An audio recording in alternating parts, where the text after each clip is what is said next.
This podcast is sponsored by nobody. Hey dudes, welcome to Splat from the Past, the only 80s themed horror sci-fi show where things can get totally radical. Now today I will be welcoming Carole Goldman. Carole played the witch in the very underrated horror classic Superstition. And that's not all. I mean, she's had a very impressive career, and she's Sanford Meisner trained, and she's done lots of stage work, and she has guest starred on a lot of sitcoms, and even did a recurring role on the Paper Chase series back in the '70s, playing the waitress. And she was in the Irene Cara sitcom pilot that didn't get picked up. She was in Out Cold, a very underrated black comedy from 1989 with Randy Quaid, Terry Garr, and John Lithgow. And she guest starred on Weird Science, Townies, Coach, Mad About You, lots of sitcoms. And she guest starred on a few ER episodes. And she's also a very beautiful painter. I mean, she paints pictures beautifully. And you can go on her Instagram or her website and check out her art. It is just breathtakingly beautiful. And it's going to be great to have her on today. We've been looking forward to this, and I'm pretty excited about it. So, yeah, here is my interview with Carole Goldman.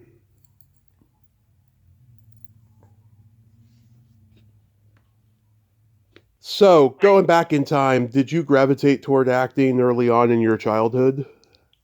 Oh, well, actually, that's not true. As a child, I was a singing person. Uh And huh. when I went to camp, I did all the parts that I could. And this is a little sad moment that I'm going to share. Uh huh. My mother was very, very, very thrilled that I sang. And she would take down music. She would take down songs to me on the radio in shorthand. There used to be secretaries wrote in shorthand and then translate them, and then I'd sing them for my grandfather and her. But she Oh. passed away. And when she did, so did my dream of being in musical theater. I wanted to be Ethel Merman Oh. because I've been exposed to a lot of theater. My aunt had tickets all the time to Broadway. And so I lived in New York, and she took me to see everything on Mm, Broadway. yeah. And so I had fantasies and dreams that I would be singing and dancing on Broadway. The irony is I did not follow up on any of that. I became an artist. Yeah. I also had talent to draw, and I became an artist. And only until 36 years old, after I had done enough CNET community center theater, when I was a housewife with children and doing these plays, did I finally have a desire to really be an actor. You know Kay Callan, right? Pardon me? You know Kay Callan, right? Yeah. Oh, The I do actress? know Kay. Actually, I knew Kay. I haven't seen her. Yeah, I do well. she has a similar story. Yes. She got married young, had kids, and then like 10 years later started acting. So I totally Yes. get it. Yeah. I have a wonderful story on why this is really fun. Okay. I when we were living in Teaneck, New Jersey, and that is suburbia, Uh-huh. and it was not this Carol does not belong in suburbia. Trust me. But I was there because that's how we lived our lives in that generation. Follow up that way. You get a beautiful home in suburbia. You marry somebody who makes a decent living. You have children. You get a beautiful home, and that's where you go. And Right. it was not supposed to be me. I'm an arty, weird girl, but I did it. Yeah. So, and it wasn't torture. Well, it was torture in a way emotionally, but I had a decent enough husband, and my children were lovely. And but I would do these plays.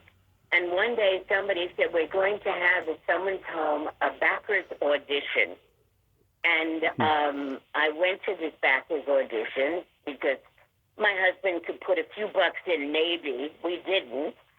Into some show that was being brought to Teaneck, so we'd listen to it in someone's living room. Uh-huh. And if we thought it was of value, we would put some dollars in it, and they'd produce it in New York. At the end of the evening, or after they did their little show, a man came up to me and he said, "I know you." And I went, "I don't think so." He said, "You auditioned for me." I went, "No, I didn't." Now, I had buried something that I had done secretly.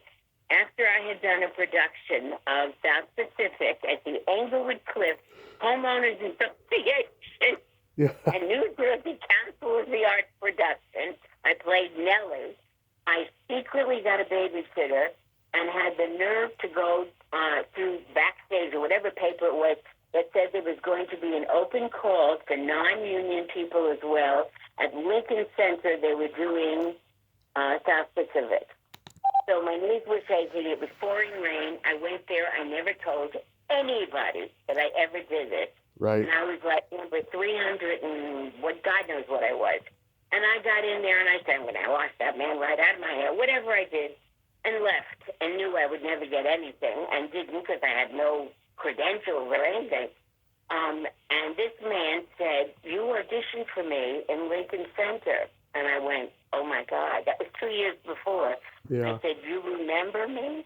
He said, "I want to tell you that we thought you were terrific. You were just great, but you had no resume. You were nervous as hell. Yeah. But I remember you, and we both loved you." I said, "Who's we?" He said, "I was and am the casting person for Richard Rogers. And Richard was the other person that thought I had talent." On the strength of Richard saying that, and he telling me this after 2 years of having done my sneaky little audition, I decided I was going to start studying acting and be a real actor. And that's what I did. Wow, it sounds like fate. Richard Rogers thought I had talent. Yeah, it sounds like fate to me. You studied with Sanford Meisner.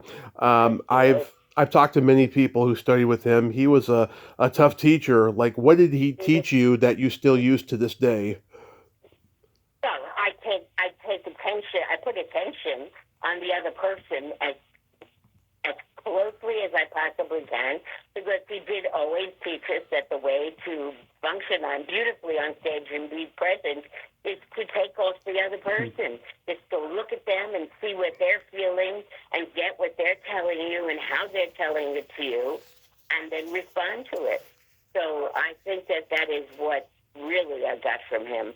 I only studied with him for about a year and a quarter. He got cancer.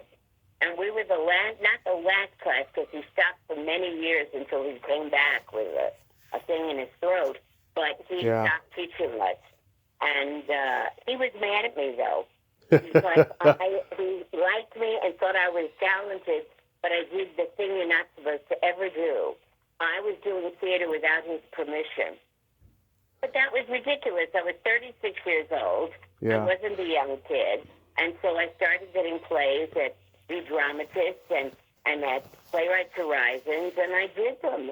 And he read a review and found out a good review that I had done, and he turned around and he said, no, first he didn't turn around. He said, somebody in this room got a great review, and, and he's really pissed. And he turns around and looks at me, and I went, I'm sorry, I got a good review. And he was mad, but the rule with him is you're supposed to wait until he tells you you're ready to. And really to do 2 years with him before you do it. But I'm 35, 36 years old. I wasn't 18, so I wasn't going to pay attention that way. But I took from him what I needed, and it was brief. But I'm not one for running to teachers anyway. I watched other actors, and I saw what they did and what I liked and what I didn't like. And that's how I became, I hope, but I think, a pretty good actor, I'm told, because I watched, a friend of mine was a man who wrote a writer, John Ford Noonan. Uh-huh. And he was an eccentric, great guy. And we were friends. Someone's trying to call me, sorry. What happened? It's okay. We had a play coming in. It was Two White Chicks, it was called. And Elizabeth Ashley, and I cannot all of a sudden think of her name, but a lovely actress who is very quiet. Susan Splat, I don't know. Very darling woman, and Elizabeth Ashley. Elizabeth is a powerhouse. Oh, yeah. And she was with this other young woman and was at the storm. And she to get the other actress, I think it was Susan, to act up with her. And I remember thinking, I am never going to do that. And I would. That was my personality. Because if you're going to try and get someone or save the play or bring it up to where you are, you're going to look crazy and not good. And in view that other sweet actress looked like a wonderful actor, and Elizabeth, who was marvelous, looked god-awful. So that was a lesson. That's how I learned how to act more than Sandy. I got from Sandy what I did. And I studied with a few other people for a moment. But, Alan Miller and, all of a sudden I can't remember somebody else for a second. But mostly I didn't like class with teachers. I took a musical theater class for actors. Yeah. And the teacher was very cool. Yeah. David Clegg. Oh, my God, he was so cool. It was a very, very important class. There were a lot of stars in the class. Yeah. So I guess it was supposed to be a big deal. But he was cruel, especially to gay actors. Because the suspicion was he was really gay. Yeah. And I couldn't stand being in that kind of atmosphere. He wasn't cruel to me, but I didn't want to be around that. So. Yeah. Oh, good for you. Yeah, that's awful. Yeah. So I left it, but I probably learned a lot there, but whatever. Who were some of the other? I'm sorry, what, hon? Who were some of the other actors that were in your classes? Oh, my God. A lot of Marsha Mason was in one of my classes. Where was she? Somewhere. Was Linda Lavin in that class? Wow. That was, I think. Well, Linda was doing my career.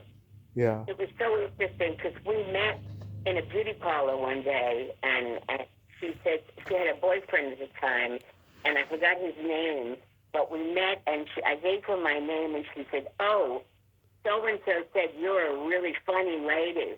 And she said it like, "I'm not happy you are." Yeah. Except she started her career at 18 years old, and when that happens, she's talented, then you have a very formidable career, Yeah, she's high maintenance. Yeah, she wants to be the star.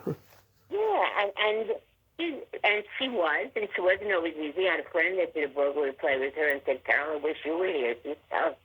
But she was good, and that was her career, and, that had to be, because I came in at 36 and she came in at 18.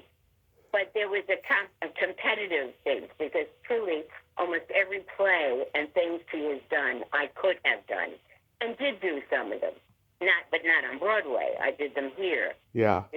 Production here or there, and or a reading of a play, and it was always Linda. Linda had done that, or I'm trying to think who else. Somebody else's mother. All of a sudden, I can't think. Names come and go in my head. But there were a lot of people that were. I met a million stars because this is a fun thing. I played softball in the Broadway Show League in Central Park in New York. Nice. I was on the improv Broadway Show League team of women, and we played all kinds of the bunnies, the Playboy bunnies. Yeah. We played a bar, and it was all a girls' team, but everybody came around and watched us. Everyone. Every actor in the world came around. It was really kind of fun. It was fun. Yeah. So, You did A View from the Bridge, in which you won the Joseph Jefferson Award. That must have been a major thrill for you. It was a thrill, and I was proud of it. And you know what? I felt I deserved it. I felt like it was a great feeling for me to really feel finally that I really deserved something like that. Yeah. Because it was recognized. I worked for David Mamet, and he loved what I did, and I loved him at the time. Now I don't. I don't know who he is. So one of the reasons I have a broken leg is, this is a funny story, David Mamet was a friend of mine, as well as I was with this theater company, and he produced A View from the Bridge, although I did some of his plays. But I had met him a few years ago, and he had said, "Where have you been? I haven't seen you." And I'm bad about following up. But meanwhile, I wasn't watching TV. I walked into my living room, and I was going to turn off my TV, and there is David talking politically about how he feels. I got so enraged, I sat down on a chair that had wheels, and the wheels gave out, and I broke my femur. And I said, write David and say, listen, Mammoth, you were responsible for my broken femur. But he produced, it was the St. Nicholas Theater Company, and everybody was there, Joe Mantegna. Oh, and, yeah. And Macy, Bill Macy, and Fran. Meshack Taylor. Yeah. Oh, Oh, my God, he was... Oh, I know Chicago's history because I know Ellen Crawford and Mike Genovese, and I knew Bob Swan when he was still alive. I knew Sherry Nurns when she was still alive. I know a lot of the Chicago actors. Oh, my God. Well, Crawford and Genevieve, yes, of course I knew them. Yeah. A million people. Jack Wallace, who I adored, who died, and a bunch of people. Danny Goldring, and Mike Nussman. His name. He had a fabulous career in film and television. Who, Mike Nichols? Mike Nichols, yeah. Mike Nichols and Elaine May, yeah, because they started the Compass Players, which became Second City. Yeah, that was interesting because when I came to Chicago, I had a choice. I was asked to be first in another theater company, the Organic Theater Company, and I can't think of that guy's name. And then someone said, Carole, you're funny, go to Second City and see about that. And I went, I wasn't planning to go to Chicago, by the way. My husband at the time got a wonderful job and we had to go. If I was going to stay with him, I had to go. So I went, and I did not want to leave New York at all, because I was really getting a callback for understudies for Broadway, and I mean, a lot of wonderful things were happening. And I came to Chicago cold, and I ended up, by a fluke, I did some sort of equity audition. I brought a scene. I forgot the name of the show that it was. I played some Western. I played Belle Star. Mm-hmm. It was from someplace, and a friend of mine had done it. I don't remember. Anyway, I did it, and somebody came up to me and said, "Oh my God, you must get over to St. Nicholas Theater Company and audition for this part." And I even said to her when she told me the part, "I'm too young for that." And she said, "No, the guy that's playing the husband is much younger." So I went over there and had no idea about it being David Mamet's group or anything. And so I ended up, that was my home in Chicago. And I won that award, and it was fabulous. I worked with J.J. Johnston, he was Alfieri, and we had wonderful people. And it was a wonderful experience. And Stephen Schachter was the director, who no longer directs, but he was a young man who was very talented. And they had music. Written for it, and it was produced in a few theaters. At first it was in the little theater we had, and then it went to a bigger theater, the Ivanhoe or something. Right. And so it was a big success. And then to win that was very exciting because it was on CBS TV, local, and you had to walk all the way down to a podium and say thank you, and the lights were on you. It was, and I won over a lot of important women who were regional theater actresses that were acting in Chicago, and I knew their names, and I went, oh my God, I'm never going to win. And I did. Yeah. In 1978, you did this, I guess it was a TV pilot. It was called The Comedy Company. Oh my God, how you know that? I thought that was going to be the biggest thing in the entire world. You know who was in that? Oh, yes. Jack Albertson, Herb Edelman, Joyce Van Patten. Albertson, Edelman, and Abe Vigoda, Howard Hessman, Susan Sullivan, Don Calfa. Yes, that was, and I worked 3 weeks on that show. Yeah. And I was new in L.A. That was, I had an enormously wonderful start in L.A. Yeah. That was my first job, 3 weeks on a movie of the week with those people. And I had a lovely part playing hostess of a comedy store that Jack Albertson owned. And we thought it was going to be a series, for sure. And I loved my director. I can't remember his name. I can look it up for you. Hold on. He was so adorable. He was a movie star once, and then he became a director. I'm looking it up. Hold on, my internet's a little slow. Oh, Lee Phillips from the Andy Griffith Show. Yes, yes. Yeah. And he was adorable and lovely, and it was a heaven job. And here I'm at MGM. MGM was still there. Yep. And I would go to the Throwback building and see these photos and go, oh my God, I'm in a big job, in a big place. Yeah. And I'm getting by, and they're like me, and I'm doing a good thing, and it's with wonderful people. And it was wonderful. I mean, George Burns would sing every day. He brought his pianist, and when we'd take breaks, I think his name was Sid. Yeah, Sid. And Sid would play, and George would sing. It was heaven. It was heaven. It was just absolutely heaven. And, of course, like everything else, you think, oh, my God, my career's going to soar. Yeah. I did end up with a series. I ended up with the Paper Chase series. Yes, let's talk about that, because I don't think any show in history has gone from CBS to Showtime, because that's just not possible. Yeah, I mean, the movie came out in '73 and it was a huge hit. Had you seen the movie before you got cast? No, I did not. I had not seen it, and it was wonderful the way I got cast. And I was replacing. The pilot was done with Mary Lou Henner. Oh. And then looking for someone who is like, I'm trying to think who is, I can't remember now, who I was supposed to be like. And they called my agent, because I had a very prestigious agent, and he said, I have someone, Valerie Harper. They wanted a Valerie Harper type. Uh-huh. And I was very Valerie Harper. In fact, the beautician in New York thought he was cutting Valerie's hair for an hour talking to me. And I said, I'm not Valerie. Carole.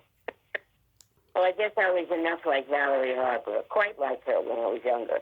And and so I got cast, and that ended up, I did about 11 shows, I guess, for a season, which was lovely.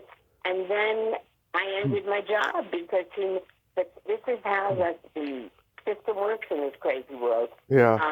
The young man who was the lead, Robert Ginty, no longer was working in the tavern that I was a waitress in. Mm-hmm. So ended Carole's job. It was so sad. I loved my young man. I loved all those people. Yeah. And John Houseman and I, you'll love this story. John and I, everybody was afraid of John. Yeah. And I wasn't. And I liked him. He was almost like Danny Miser. Yeah. But it turns out, I find out that I have a cousin, Leo Lerman, who lives in New York, and he is a very prestigious writer. He's part of the intelligentsia of New York.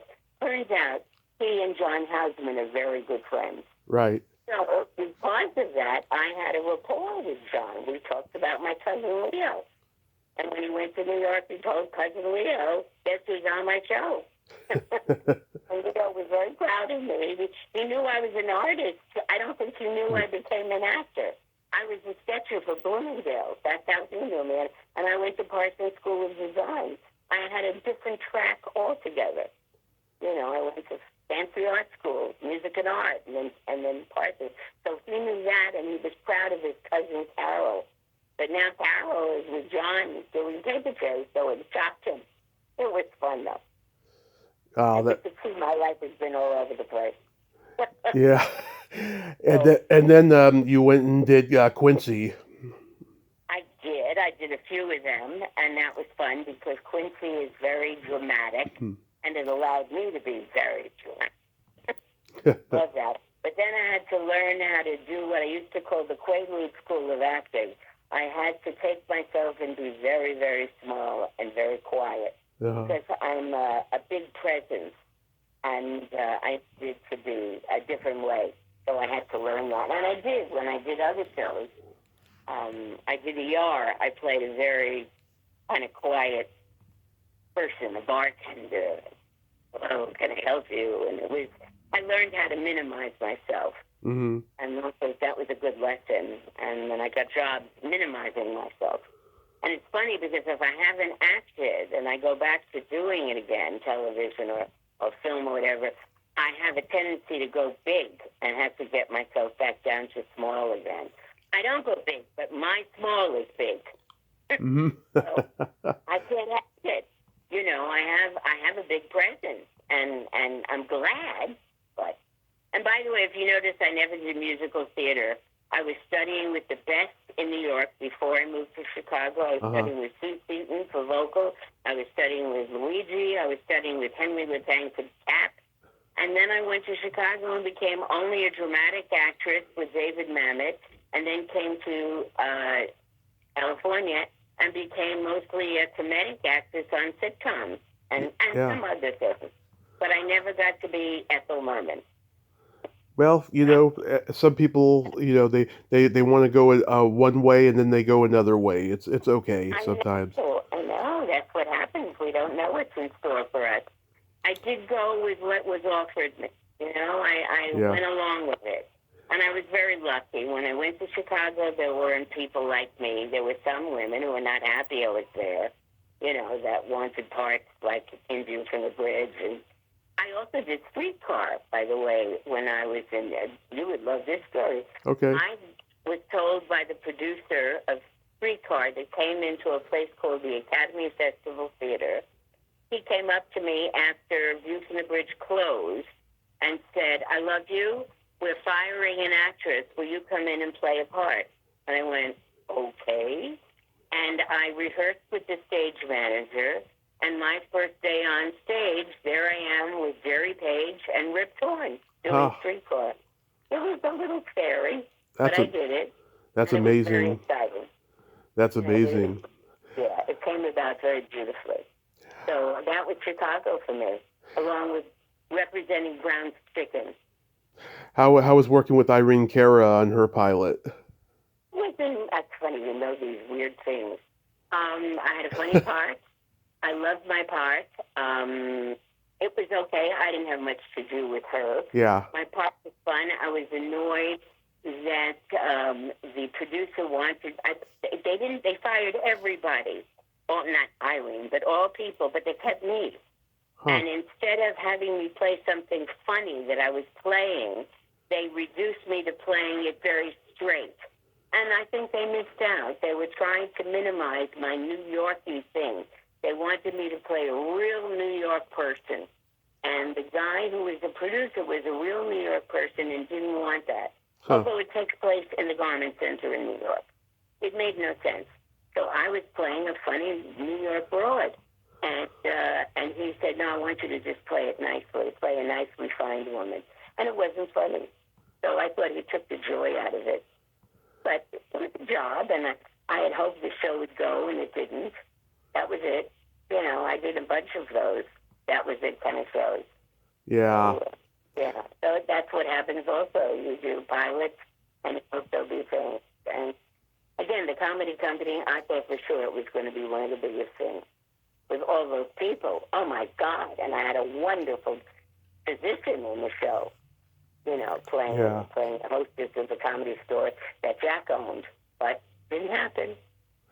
How did you come to be cast in Superstition? Oh my God, you will like that one too. An agent called and said they want you. I knew the person who was casting, and I had short red hair. Mm-hmm. And I put on a long black wig, and I wore a big skirt with big boots. And I looked very dark and sinister. And I went down there, and I am listening in the door. I'm hearing through the door. I'm hearing people do this part of a witch. Alondra Sharrock, her name was, and she was the daughter of Satan. And everybody who was reading was doing, "I am the daughter of Satan, you will die." And I was saying, no. And when I went in there, Ruth Conforti, that was her name, she had the first line. And until she had the first line, and to the first line, this is what I did if you could hear it. All I did is go. Mm-hmm.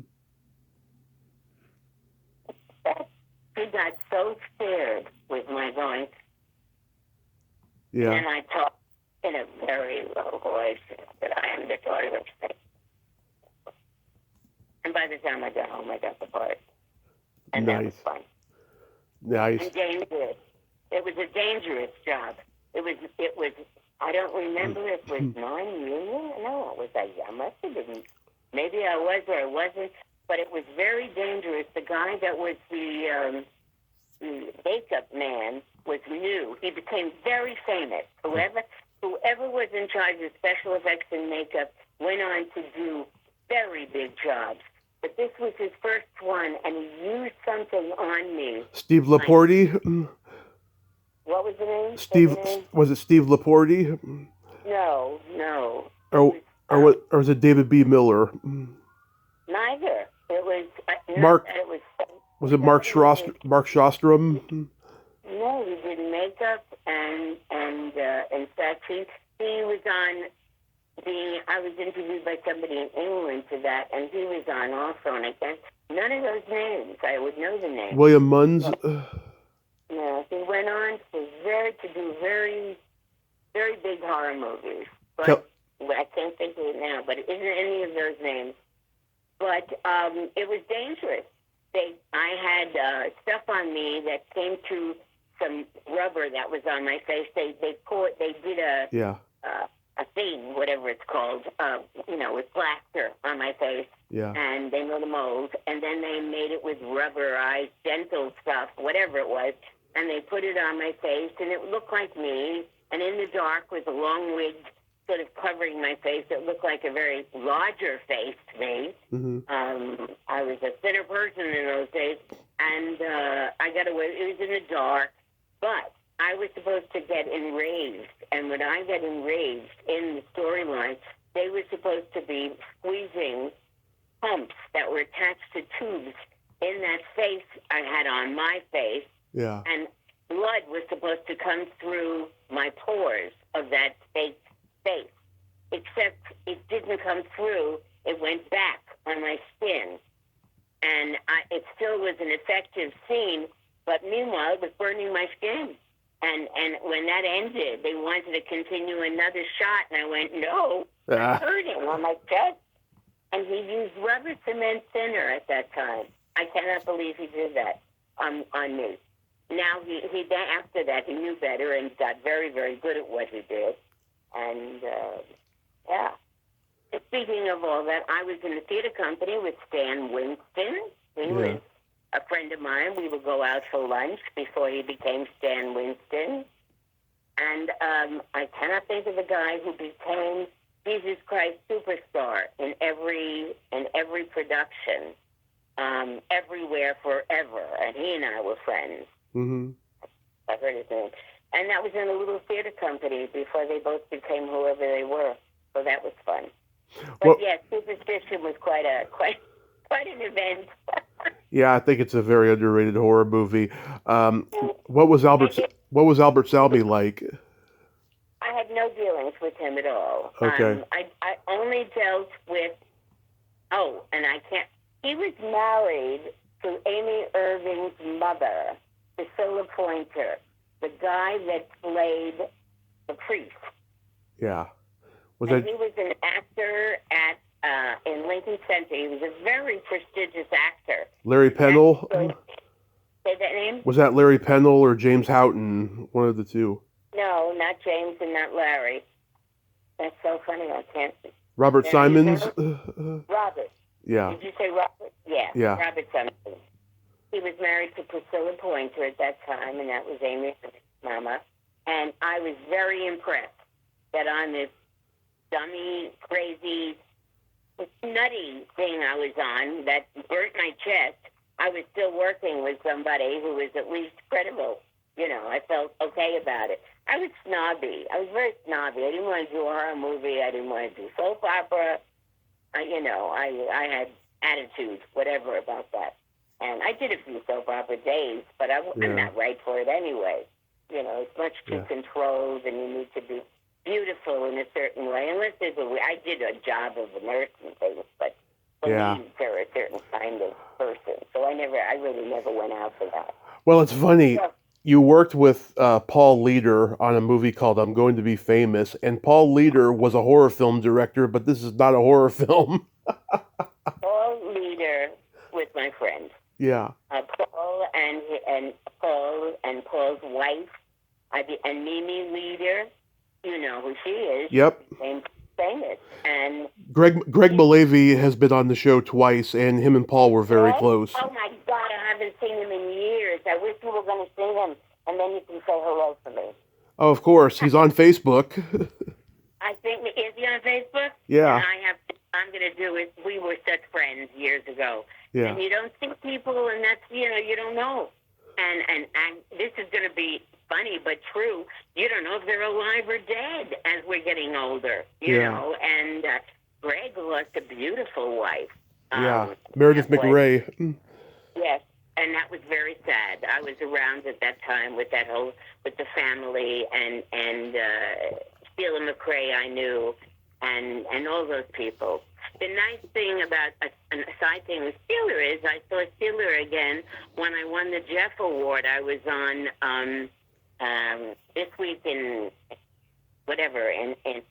Chicago, and that was Steve Edwards, who I knew here again. He came here, but Steeler was on that, and it was fun to see her. But Meredith, oh my God, and Greg Malavy, of course, and all those people. They had a home up on Franklin, and I went to parties there. And Mimi and I were really good friends. And then, when people get careers that are important, it's not like they snub you. It's just that they have so much work in a different life and they work with other people. Of course. I miss Mimi Leader.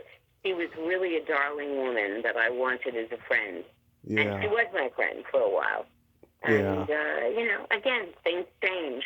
But all I knew, I did two movies for him. They were both god-awful.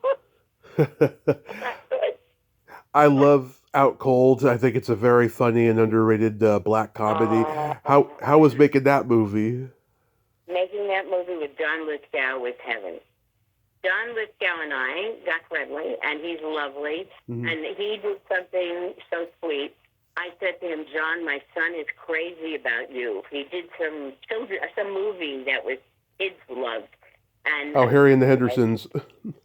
I have no idea what it was, maybe. And I said he would love a picture with an autograph. Yeah. And he knocks on my trailer door one day and said, Carol, here. And he gives me a picture, and he gave it to Eric, and it said, Dear Eric, from your mom's co-star. He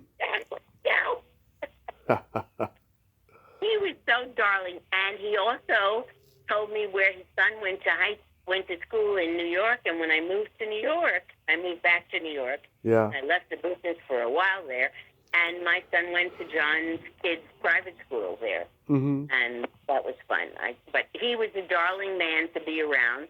The other two ladies I didn't get to know. We were three women that were pain in the neck customers.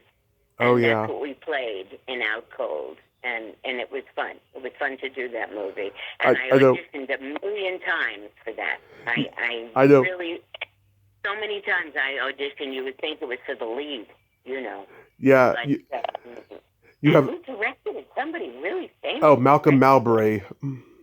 Yeah. And he did some wonderful things. Yeah. And you have a great line. You say, you sell deer. Oh, I do? I don't even know. Yeah. Do I say that? I have no idea. I haven't seen it in 300 years. Yeah, you do. Yeah, that's a great line. You sell deer. I didn't think I had a big enough part, so I was upset. I was upset, but I wanted more parts. But I had this lovely rapport with Lithgow, and then when he gave me that picture, that was heaven. Yeah, that's sweet. And the wardrobe guy and I became very good friends, and I can't remember his name. And he was a darling person that I never stayed in touch with. And whoever was wardrobe, I don't know if he was the head wardrobe person. I should look it up. But he and I were really good friends. And then when I went off to I was moving to New York. It was the thing in my head that I needed to get back to. I had just been divorced. That was it. I divorced my husband, and I needed to go to New York. So I went to New York. I separated from my husband. I ended up back with my husband in New York, and I ended up moving to Chicago. So life is very strange. And then I divorced my husband. Yeah. I guess there were some questionable things about us being together. Oh, there's nothing wrong with that. I had 3 children, and, he wasn't a bad guy. He was the wrong guy for me. He just thought I was too eccentric, and didn't understand people's passion for the business. He could not, I don't think he respected actors. Yeah. He saw us doing things for no money. Yeah. I mean, he absolutely thought it was ludicrous. Or, or even spending money on something. If I wanted to get a particular ring for a part, it was inconceivable to him that anybody would do that. Right. And if you're not respected, that's a good reason to divorce. Yeah. I did. You guest starred on Weird Science. Anything stand out about that? The only thing that stands out on that is my son is so impressed that I was on it. Yeah. My kid is in the business. Yeah. He's right. He's a writer. You and he probably would have lots in common. He is, as a child, has been passionate for the business.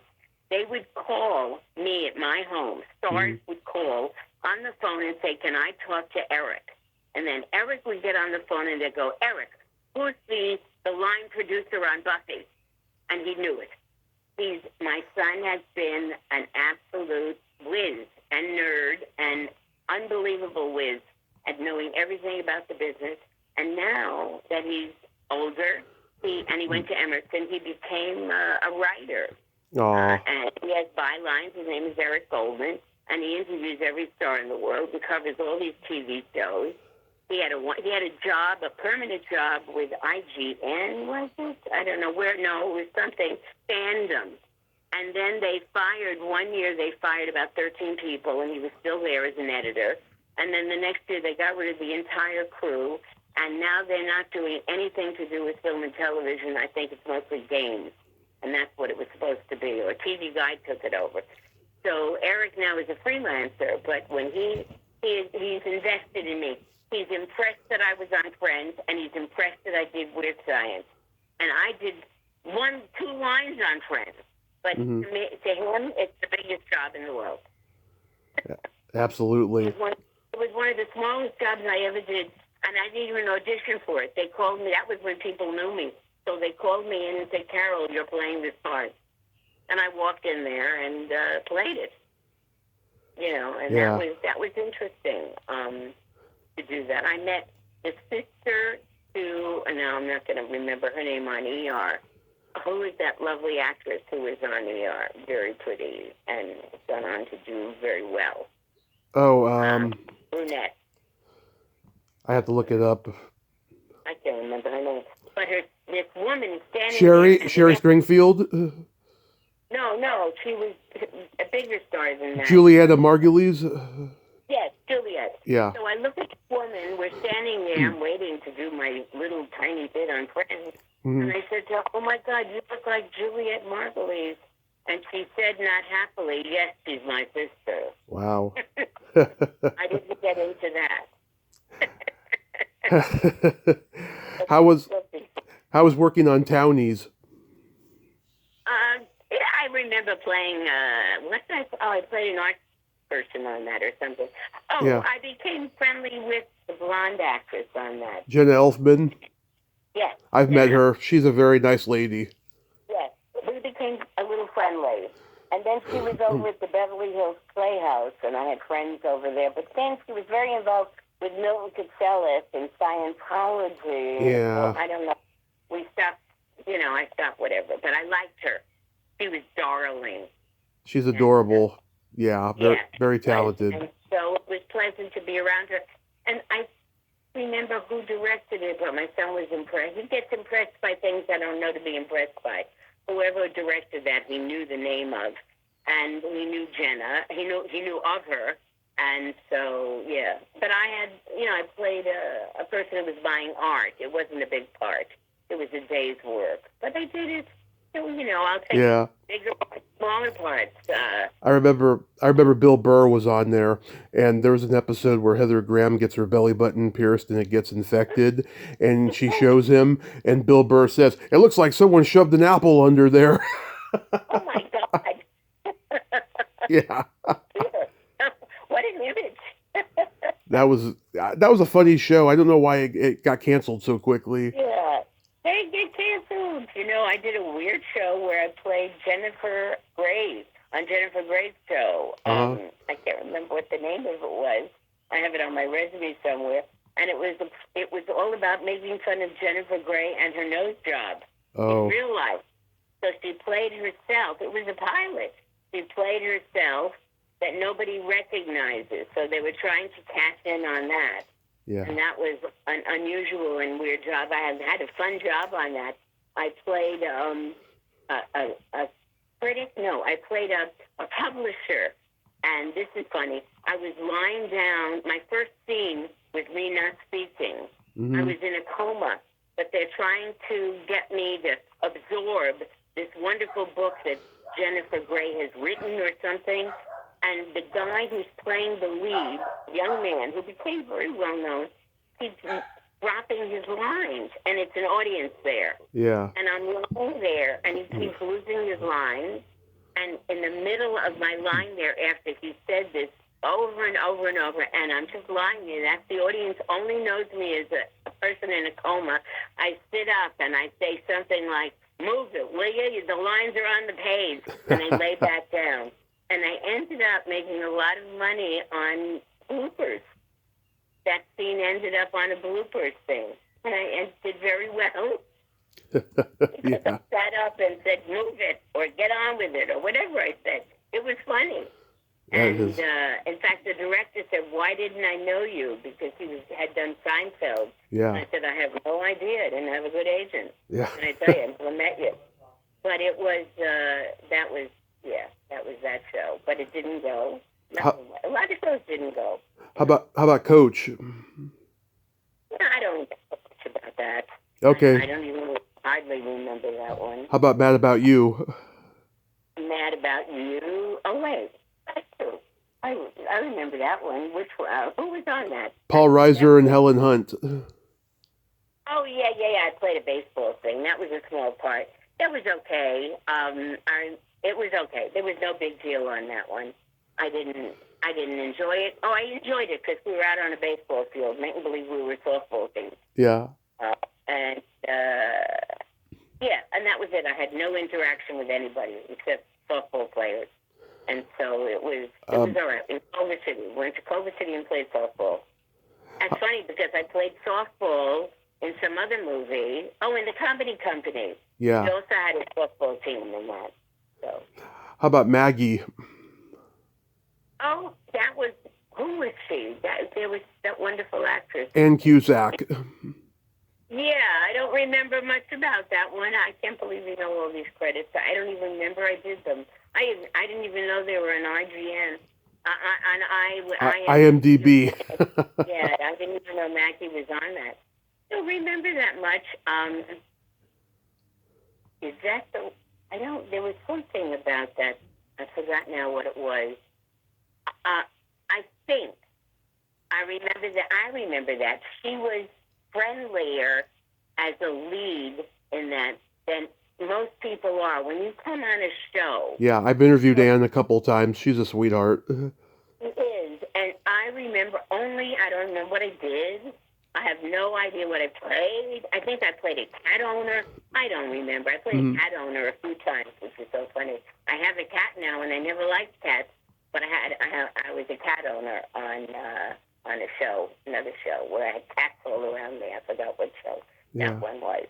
But she was incredibly welcoming, and nobody ever is when you come on the set. It's very tough to not be a regular person on many of these sets. They do not go, "You're here, we're so happy to meet you." When I did NYPD, it was great because Dennis Franz was on, and we had a wonderful hello. Yeah. That was friendly and marvelous, and I had a nice part, so I liked it. So. Yeah. I have a funny story about that. Okay, go ahead. Okay. So who were the two producers? They're very famous. Stephen Bochco and David E. Kelly. No, it wasn't David Kelly. No. It was Bochco and... David Milch. Milch. Yeah. Okay. I did not have a great rapport with the director. I don't know what it was with him, but he was not in a good mood, and he was not easy for me at all. And that happened.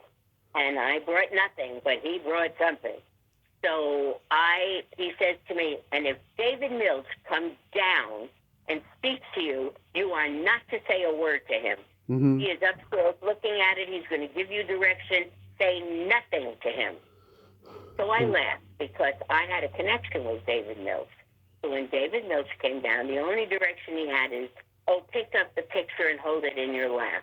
I think that was it. He liked what I was doing. Mm. And I said to him, David, why did you name my dead sister after your wife? And he laughed. He said, how do you know that? I said, I teach art through the learning annex. I teach decorative furniture painting. I still stayed an artist. And your wife is an artist in the same place that I was teaching. And I got to know her, and we had a wonderful time hanging out. And it was a lovely conversation that he enjoyed. This director looked at me like he wanted to kill me. You know, he had no idea what was going on. Then he watched David be happy to talk to me and laugh with me. It was not what he expected.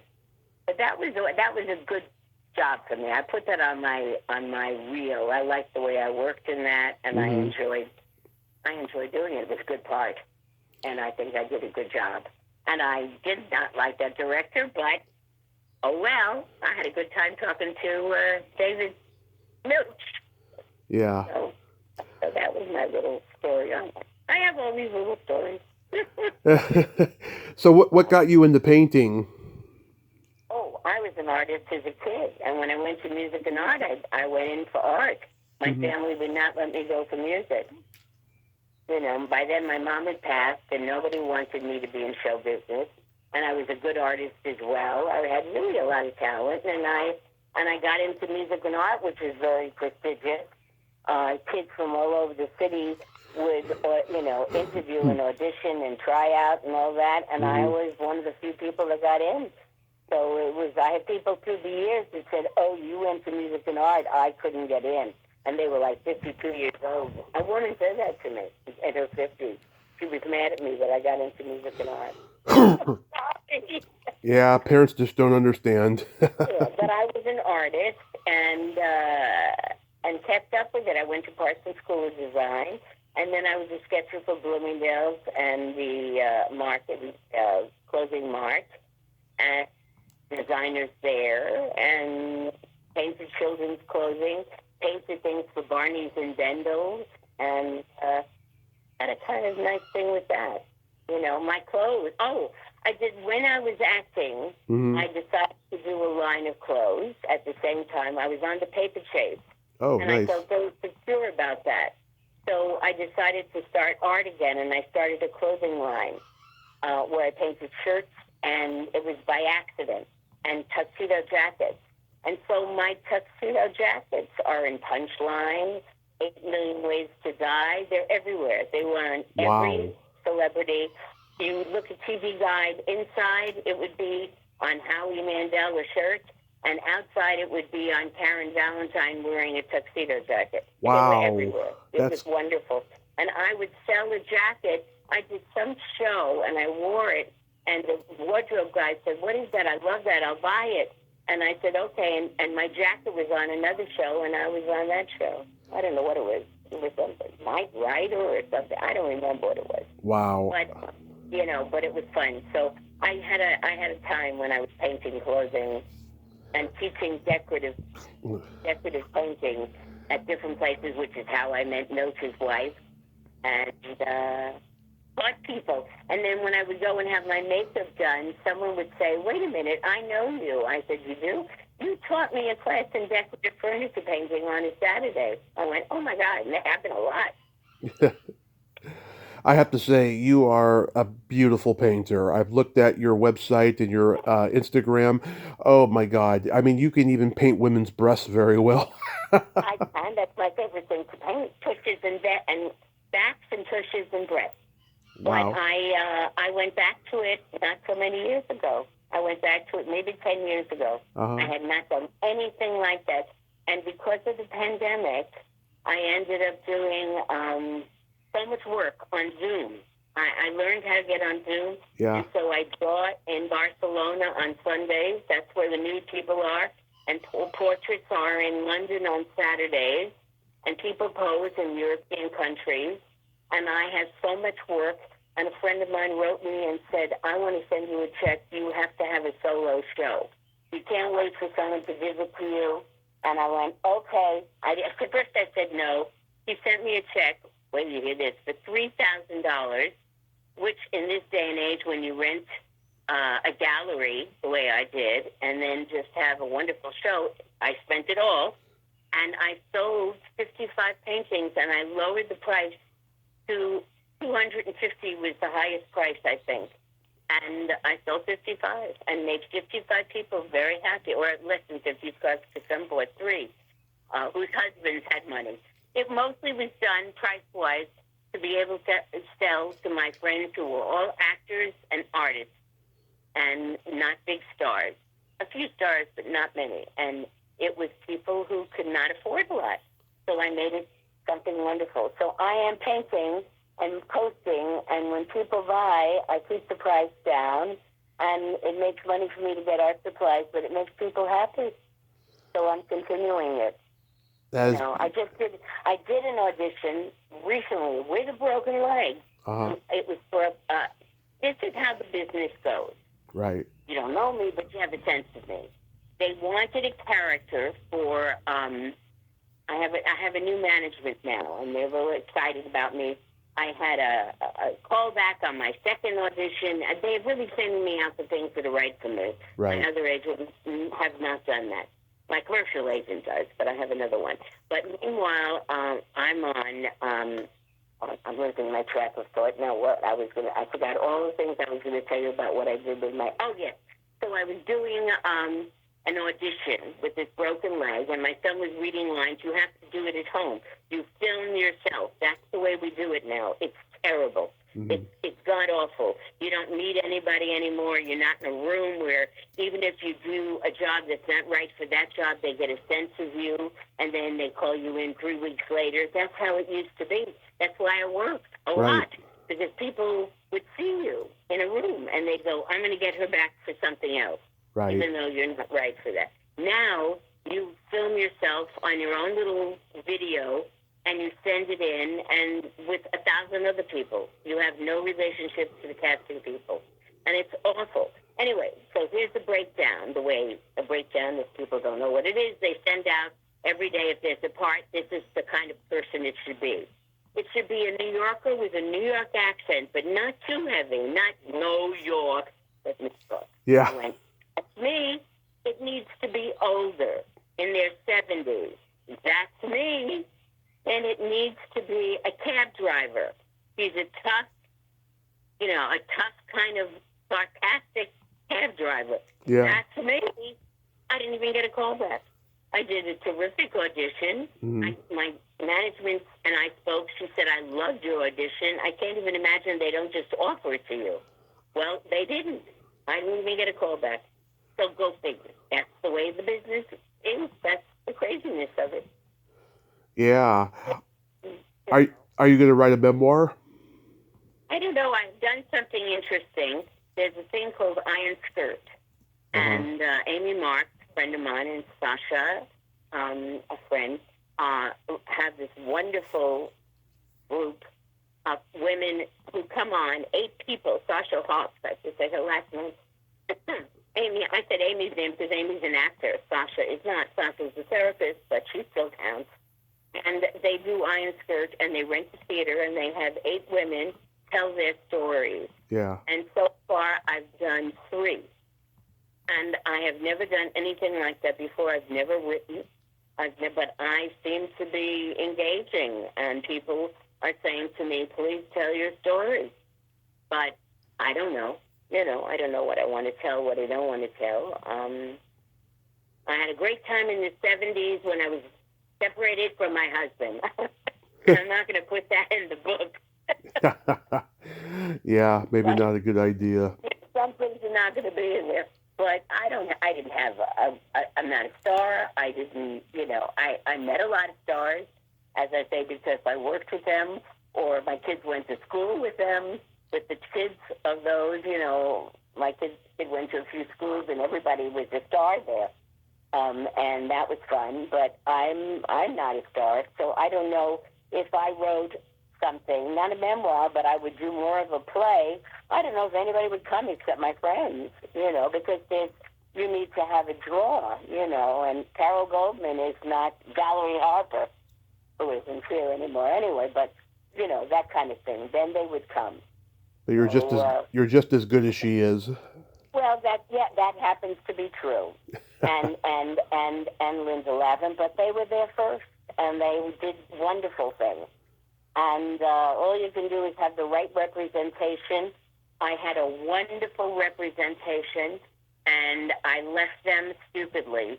I had a manager who was very engaged with me and wanted me to be a star, and she sent me on game shows in Canada, but she also misdirected me, and she's gone now, so I can say this.